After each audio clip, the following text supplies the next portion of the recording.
All right, hello everyone. It's March 7th. Today, well, it's kind of late, but it's kind of self-inflicted. But because I was so invested and so much exploring the world of typing fast, and this is what I've been doing. All right, I've been, of course, this KeyBR. I'm still using it, KeyBR, and but I'm changing stuff. Right, in the previous days, it's just letters, but now I'm adding capitalized letters and punctuations that significantly reduce my speed. All right, you can see that significantly reduce my speed. But this is kind of the real scenario. So I'm gonna use KeyBR for general practice, right? General practice, because the thing I like about KeyBR is you can just keep going, right? Because one test is done, and then the next one come up, and the next one come up, and the next one come up. There's no stopping this. But the way that the error is handled, I'm not too big a fan. Now the second one is monkey type. Well, monkey type is pretty good. I think I'm not gonna say it's the best, but it's pretty close to ideal. I really like it. I like it because it has different ways, right? You can do punctuations, numbers in the test, and you can also do quotes, which is just actual English sentences. Very fun. But the most interesting part is, I cannot do it now, is the repeat, right? After you finish a test, you can repeat it, and you are competing with yourself, right? Competing with yourself, and it keeps your fastest history. So every time you compete with yourself, you'll compete with the best self of you. So that is also very interesting. Just kind of keep practicing and competing with yourself. And of course, the type racer. Type racer is what I think the most complete. I really like it. It's really good. You can erase on different types. You can erase on quotes, right? You can erase on dictionary, which is just the letters. That's basically what I did for the past few days on KeyBR. It's just dictionary, lowercase letters, and that's it. And of course, it also has tests on numbers, which is pretty much what I don't want to do. I got very slow on this one because it's not natural for me. And when you do the test on here, you erase other people, and you can also erase yourself as well. So, and it's because a lot of people using this, so it's very fast to start a new race. So this is more for like racing people. So I have like this for general practice. This is for more. This is for general practice as well. But KeyBR, I think I'm leaning more on monkey type. I think monkey type, the UI, it feels a little bit better, slightly better, I think, compared to the other one. So it depends, right? It depends on my mood. So most likely, I think I will go more on monkey type, but I will keep all those. Now the one that I don't like is this, the nitro. I definitely do not like nitro. Nitro is just very, very awkward for me. It's too gamified. I think it's too gamified. Like type racer, I think is the best, right? It doesn't produce those weird noise, weird sound. It doesn't give you like you can get cash and all those. No, it's you just race, right? You just race. You don't even need a car. If you can just show everybody's progress, I'm happy with that either. But yeah, this is a new era of me. This is truly a new era of me. I think the only thing I don't like about monkey type is if I choose this, right, and I select, let's say, quote, and I go back to time, it disappears. It simply disappears. I really don't like it. Right? I really don't like it. It disappears. I want it to be just keep here. Don't disappear, but it does. Like I change this, I change back, it just disappears. But small complaints, nothing too big. Yeah. And also watch other videos of people typing 170. There's a guy typing 200. It's quite amazing like how they can achieve that. I mean, of course, when they do that, I think it's just letters, no punctuations. Right, no punctuations. And it's also like the best. So I think usually, I mean, they definitely do above 120, 130 on average. And mine right now, my average is like 70, I think. Right? 70, 80 on just letters, words. With punctuations and numbers, it dropped down to like 60.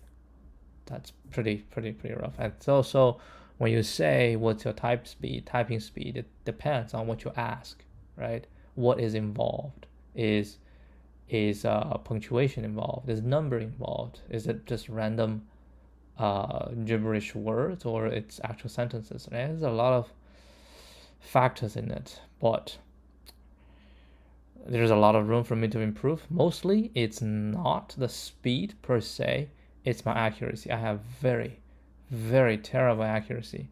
And once you have bad accuracy, you have to delete the word. And that just takes time. Right? And that's also, I'm not too comfortable using Option and backspace to delete the whole word. So I'm also just pressing delete so many times. That also slowed me down. Yeah, it's interesting new hobby that I started picking up, and it definitely eats into this time. So all right, so we're gonna do return the middle node. If there are two middle nodes, return the second one, and that's the two like a slow and fast. The fast jump 2 times, the slow jump 1 time. So if we start from the same one, and then actually I'm not sure if we should start the same one.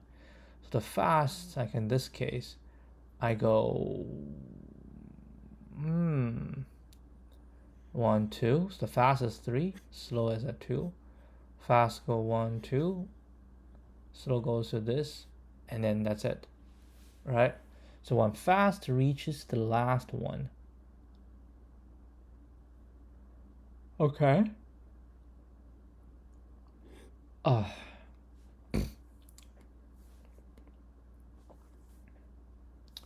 Okay, in this case, fast 1, 2, slow go to 2, fast 1, 2, slow go to 3, fast 1 can now go to 2, and then slow goes. So basically, it's either fast done next is no, or in this case, is fast on next done next is no, right? Hold on, 1, 2. This is 2. Fast equals fast on next done next, depends, right? But we will end up at this one. But then we'll push this one forward. Okay, so let's give this a shot.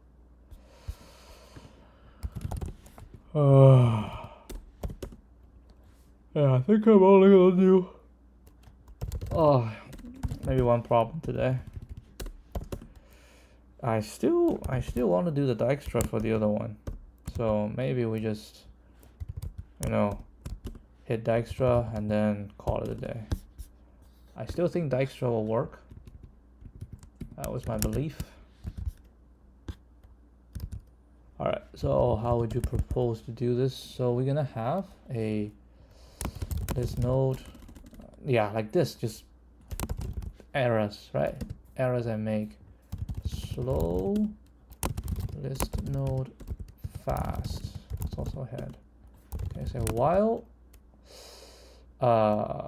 fast on next is not equal to no, right? Then we say fast equals to fast on next. If fast on next is not equal to no, then we say fast equals to fast on next, right? And then slow equals to slow on next, and then we will return slow. Okay, that's kind of what I was thinking.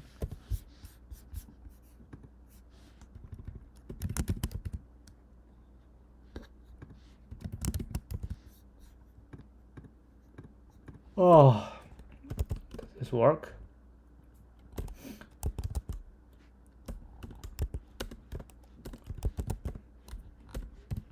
See, these are the really slow numbers, punctuations, and that type of stuff.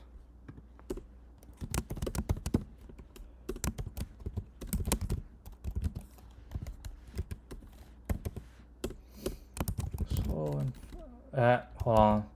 So I've not this. I should use this. Yeah. Slow and fast nodes.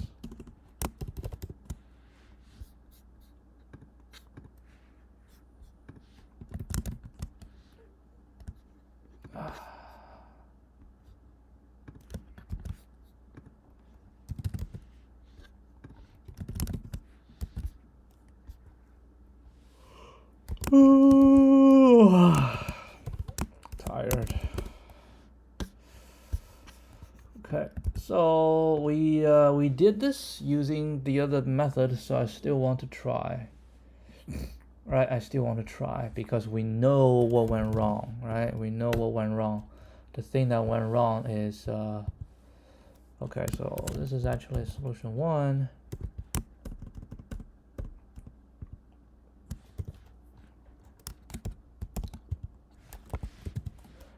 So what we're gonna do here is the solution 2, and this I don't think we need. Yeah, we don't need this because we're gonna try Dijkstra.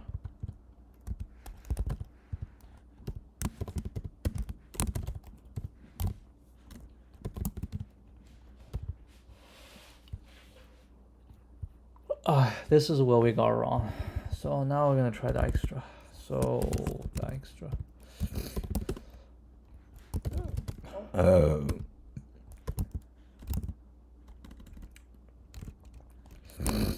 So we're gonna do minus Manhattan,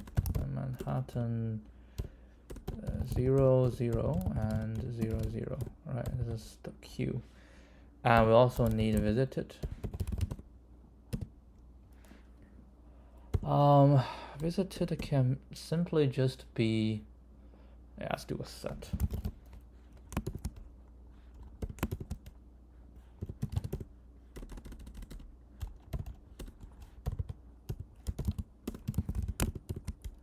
All right, this. Now what? Now we have visited, we have the Q. Then we say while Q. We say while Q.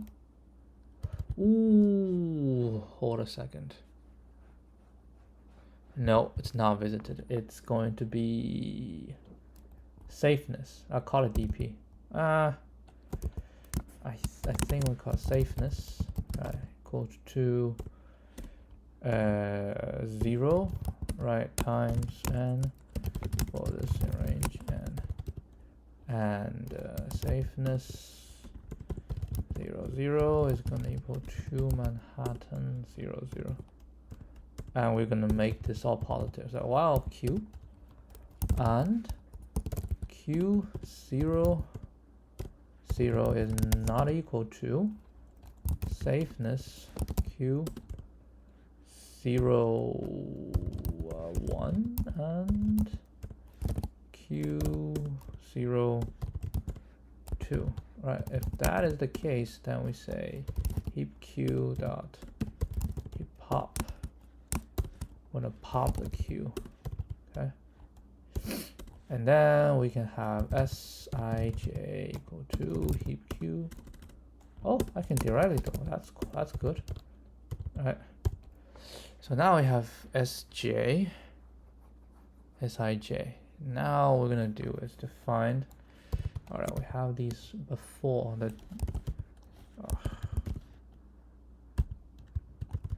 Here.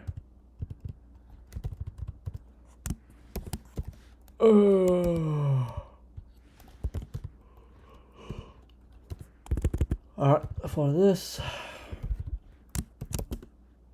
See, it doesn't work. Oh, it does. I typed wrong. So For di, this, okay, here is the interesting part. If, because we have the s, right? We need a current. We need a current. So we have this, and we say current shall equal to minimum of minus s and Manhattan, right? N-I-N-J, right? This is the current. And honestly, no, that's actually not right. We shall do here. Right, current equal to this, and we say if this current is bigger than safeness, NI and NJ. Right, if that is the case,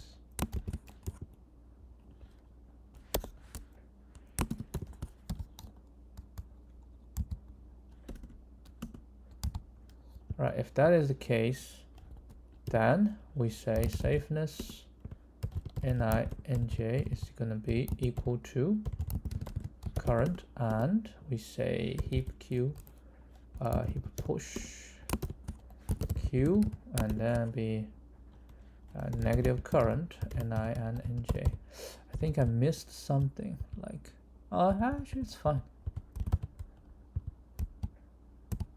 Right, so this is, we push it in. Then we need to pop out the first time that we get it, right? First time that we get it.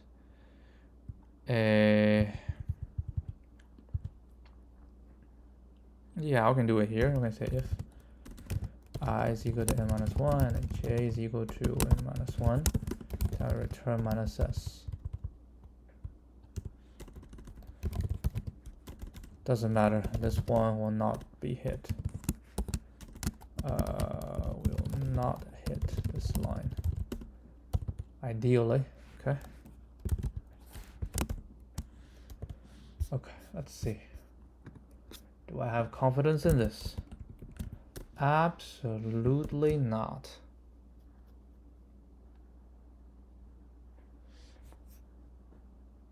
Out of range. Yeah, because you can pop everybody out. Alright, so I think it should be negative. Alright, this is a negative.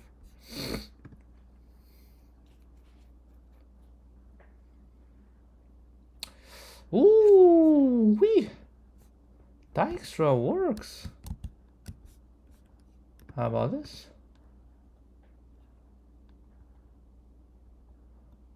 Ooh, wee! This works as well. Alright, how about just these general use cases? I think Dijkstra works as well.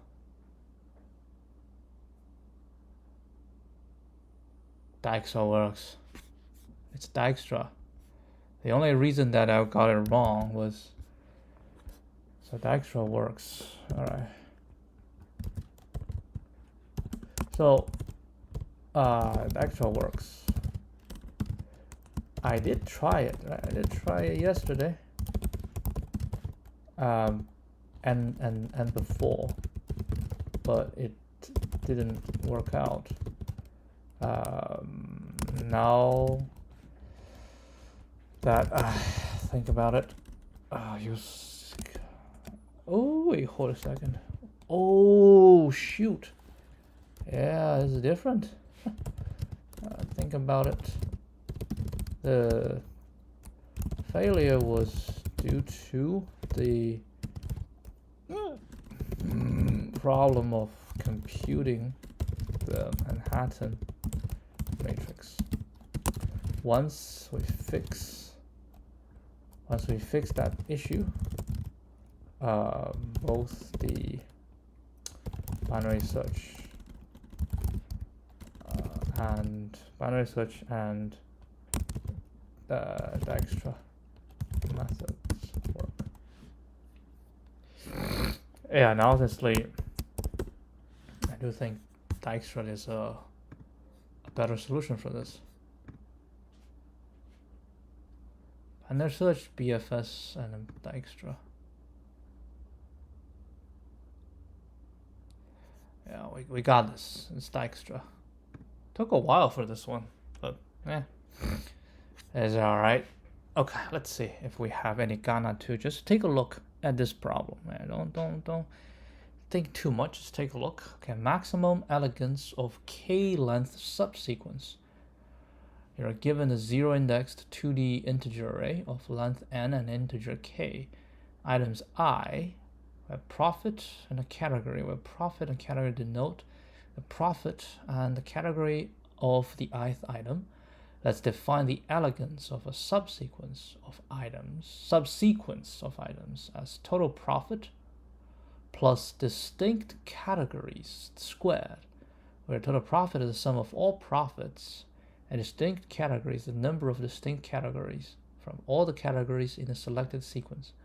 Your task is to find the maximum elegance from all subsequences of size k in items. Return an integer denoting the maximum elegance. A subsequence is something that's different from a subarray. So in the first one, k equals to 2. So we want to find, basically, just get two elements whose profit, sum of profit and distinct category squared is the maximum. Well, we can take 3, 2 and 10, 1. Right, we have 13 plus 2 squared, right? In this case, we take 3. So if we take this, we have 3 distinct. So we got 3 squared, which is 9. And we add these together, which is 19. And this take 3, we just have to take all of them. But this is only 1, so that will be 7. All right. It's 1000% CP, I think. Okay, I think. All we need to find out is, how are we gonna approach it? All right, let's just write it down. 5, 1, and 10, 1. K equal to 2. So we already know, okay, how much it's gonna be. And because it's subsequence, so we can basically sort the whole thing. So let's say we sort the things based on something, right? We can say sort it based on the, or what we can do is using the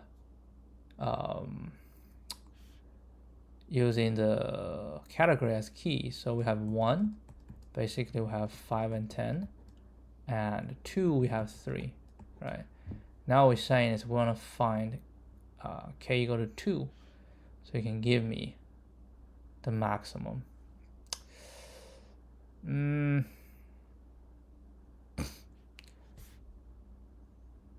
How big is k? K is n, and n is 10 to the 5th. So I was thinking up to, that would definitely work, right? Which is we say dp, dp I and then k. Tell me the maximum of up to I with k number. Actually, I'm not sure, because it's not subarray. This is actually not going to work.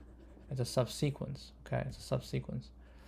So I still, this kind of is my idea, right? So what are you gonna do?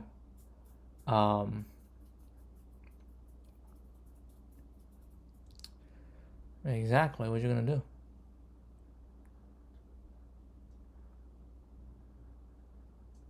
Well,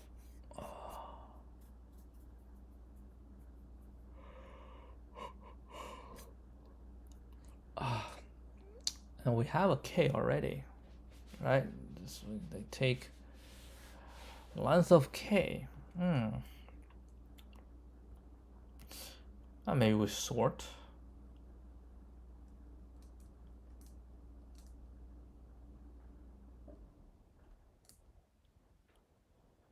We get k largest, and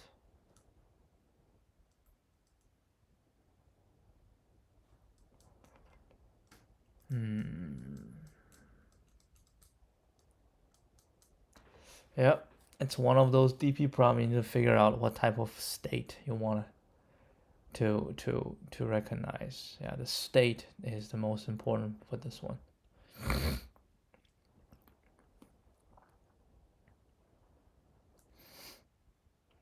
Or maybe it's not DP, right? I mean, we don't know, right? We don't know.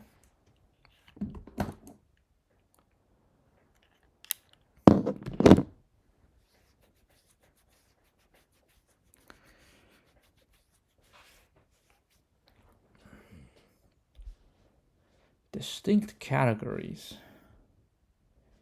So with K, right, we have a maximum distinct category. It's just K, right? And then it's squared.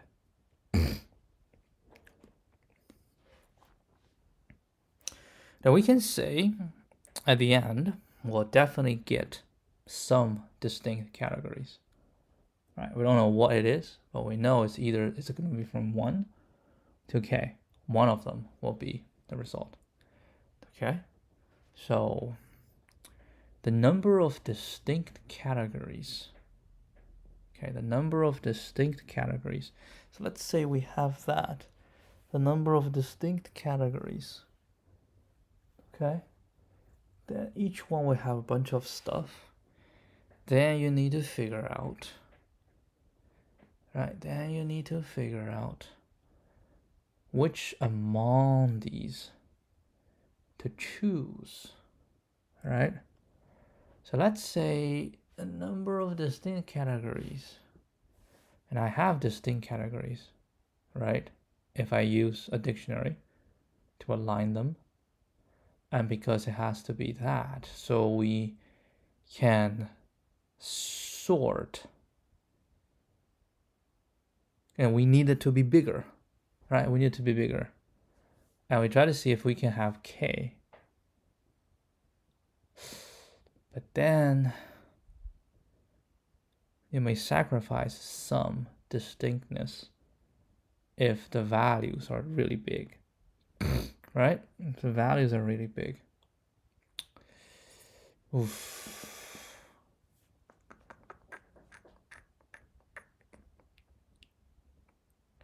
So maybe the question is, given K and the distinct numbers, distinct categories,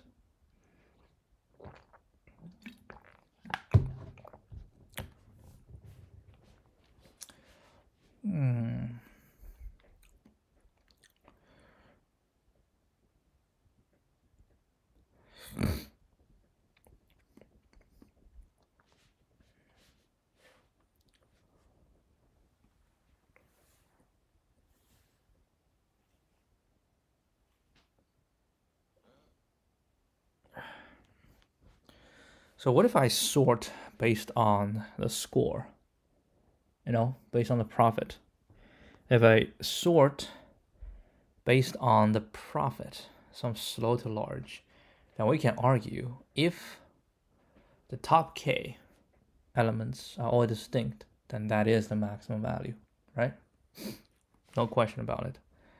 Now, if it's not distinct, right? If it's not distinct for the top K, whenever we have a repeat, we are reducing the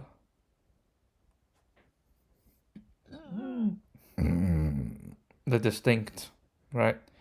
So if we have, let's say, one value gets repeated, okay, everybody else is distinct, one value is repeated, then you are decreasing your distinct category count by 1, right?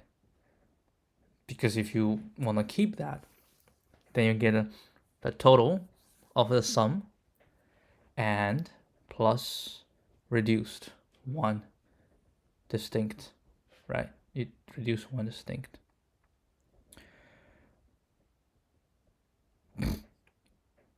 Or the ideal is we just take the top, okay? We take the top and then we find out what the Doesn't really matter the distinctness. And then we say we can swap, right? We can swap by, because the top k, let's say we have m number of distinct members, okay? Then we go check the smallest one, right? We check the smallest one. Now, if the smallest one is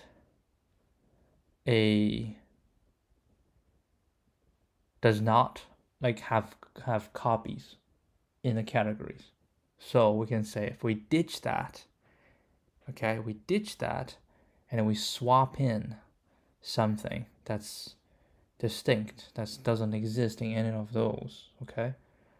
So if we do that, we go look for something that's distinct, and we bring the largest value of that, right? We bring the largest value of that in. Then we have the distinct number plus 1, right? And then doubled. And then we bring the new value in. Now we compute a new, right? We have a new value. Now if this value is bigger, then that should be the biggest, right? That should be the biggest because we are bringing in something that is unique, okay? We're bringing in something that's unique, and like the biggest value so far outside the top k that does not have the same category as everybody else. Should bring that in, and that should be good.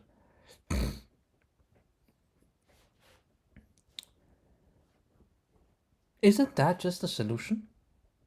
What do you think? Isn't that just a solution? No, because we can remove 2, right?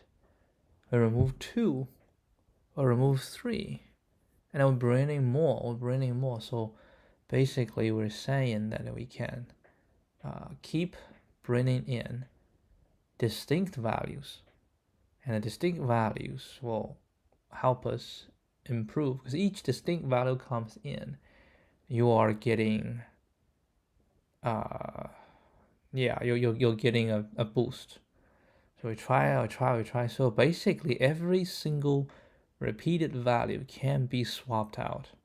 So we need something on the outside, and we need something on the inside, right? We need something on the inside, and anything that's has a representation inside do not get a representation on the outside. So we prepare 2 arrays, right? One array is the top k, okay, and the other array is the bottom, right? The smaller ones that does not include any of the elements in the top k, okay? So it's completely different elements, and each time we just get rid of a smaller one, get rid of the smallest one. Now, get rid of the smallest one. If we get rid of the smallest one, if it contains like duplicates, then it makes sense, right? Because we're not sacrificing on the distinct count, and we're bringing in a distinct count while sacrificing on some of the profit. Okay. Oh, hi. We're bringing some of the profit. And okay, that's good. But what if the smallest one is a unique one? Right? So not only you are sacrificing that, and you are not gaining any advantage on the unique count. So we don't do that. Okay, so it's all greedy. I'm all thinking greedy at the moment. Nothing DP, right? Nothing DP. I'm all thinking about greedy. So we will only do the replacement, right, if it has a duplicate. So we're taking the smaller, right, duplicated category. We take that one out, and we'll swap in the current largest that's unique, right? The current largest unique. So we trade, right? There's a trade-off on the elegant on the profit, right? And then yeah, we add one. So basically, okay, so basically the whole idea, right? The whole idea is to keep increasing, right? We'll keep increasing the number of uniqueness, right? We keep increasing the number of uniqueness. And every time you do that, you will have to sacrifice, right? You'll have to sacrifice. So, and when you do the sacrifice, right, you might as well, see, that's the thing. When you do the sacrifice, you can get rid of the same, right? Yeah, there's no like rules you have to keep. Hold on. It is better to let me think. Yeah, it's better to remove the smaller values, right? To remove the smaller values so that you can bring in uniqueness while not sacrificing as much, right? Unless you have only one left, then you don't remove it.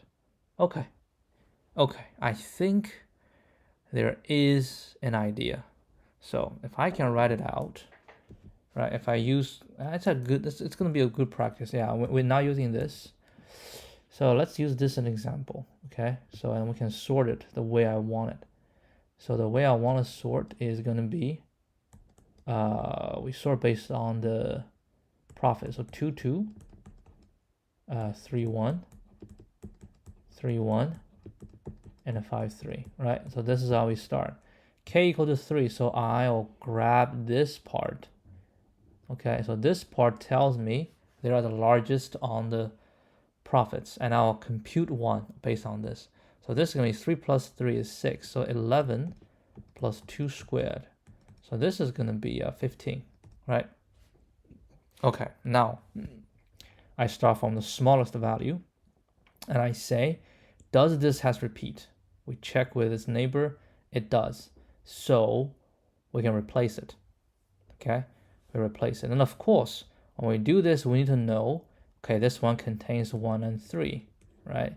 So in the remaining values, we do not take categories 1, 3. We take all the other categories, okay? And then we go from right to left, so the biggest one. So this one will replace with 2, 2. So now we put 2, 2 in, then the value changes, right? The value changes. How does it change? Each time you bring something in, right?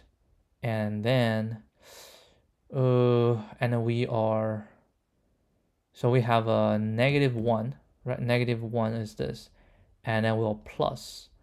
Plus is the previous, so the count plus 1, right? The count plus 1. So basically we're doing n plus 1 squared minus n squared, that's the delta, which goes into n squared plus n plus 1.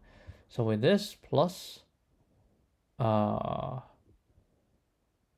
n is the previous count. Previous count is 2, right? Previous count is 2. So by bringing that in, we plus 2 squared plus 2 plus 1, right? And by doing so, that is actually not right. Huh. Because previously it's 2 squared, now it's 3 squared. 2 squared is 4, 3 squared is 9. Right? So the difference should be 5. Oh, it is right. 2 squared is, no. It should be 2 squared plus 1. Oh, my bad. It's minus this. Sorry, it's 2n. Yeah, I was wrong.